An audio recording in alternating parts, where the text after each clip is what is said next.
Hello everyone, my name is Sydney and today I'm going to be doing a book haul because I went on Book Depository and noticed just how many books on there I don't have, and yeah, I may have bought a couple books even if I have a lot of books at home that I still haven't read.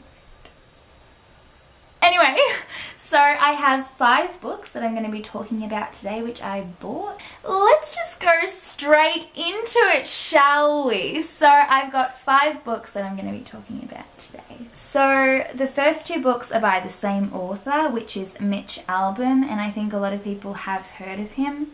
Mitch Albom is quite spiritual. He writes really beautifully and very poetically.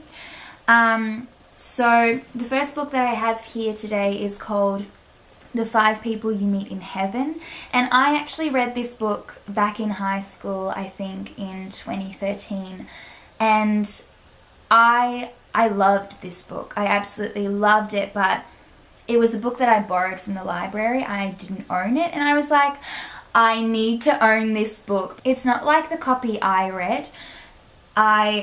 This one's a lot smaller.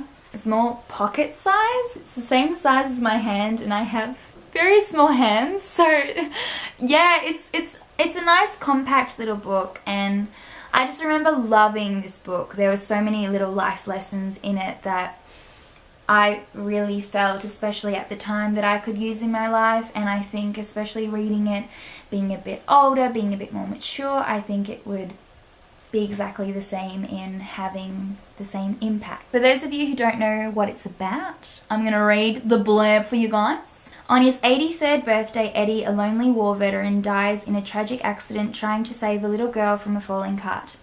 With his final breath, he feels 2 small hands in his and then nothing. He awakens in the afterlife, where he learns that heaven is not a lush Garden of Eden, but a place where your earthly life is explained to you by 5 people who are in it. These people may have been loved ones or distant strangers, yet each of them changed your path forever.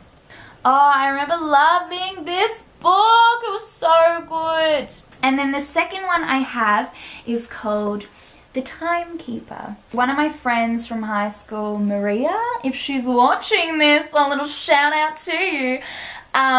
She non-stop recommended this book in, I'm pretty sure, year 12. And I remember, because I had just read The 5 People You Meet in Heaven, I remember I was like, why have I not read that book yet? I really want to read that book. Banished for centuries as punishment for trying to measure time, the inventor of the world's first clock is finally granted his freedom, along with a mission, a chance to redeem himself by teaching 2 people the true meaning of time. He returns to our world and embarks on a journey with 2 unlikely partners, a teenage girl who's about to give up on life, and a wealthy, aging businessman who wants to live forever. To save himself, he must save them both. Ooh. Oh my god, I'm so excited that I finally have this book. Maria was freaking raving about this. Why is it like 3 or 4 years later, I'm finally picking it up? So these are the first 2 books by Mitch Albom. I sound like a seagull. The next book I have today is one that everyone is raving about. Particularly,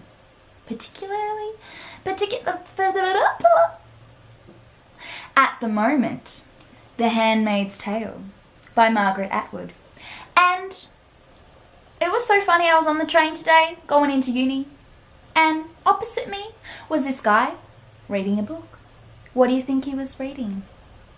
Offred is a handmaid. She has only one function, to breed. Oh my god, what? If she refuses to play her part, she will, like all dissenters, be hanged at the wall or sent out to die slowly of radiation sickness. She may walk daily to the market and utter demure words to other handmaids, but her role is fixed, her freedom a forgotten concept. I am so excited to read this book. Like, so excited, because everyone has been talking about it, and especially that it's been made into a show, which is on Netflix. Oh, is it on Netflix? No, it's not on Netflix. It should get on Netflix, I think. I kind of want to read the book first before I watch the show. I don't know. Let me know if I should do it the other way around and watch the show first. Oh my god. Oh my god. I need to read this. Oh my god. Okay.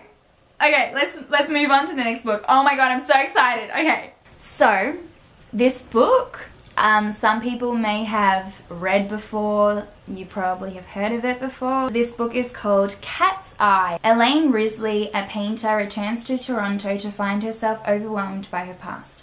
Memories of childhood, unbearable betrayals and cruelties surface relentlessly, forcing her to confront the spectre of Cordelia, once her best friend and tormentor who has haunted her for 40 years.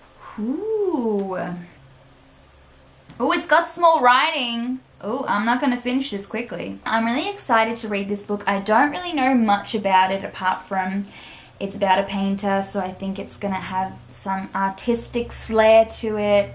Yeah, I don't really know much, but I don't really want to go in knowing too much. So those are the two Margaret Atwood books, and I'm so excited to read them.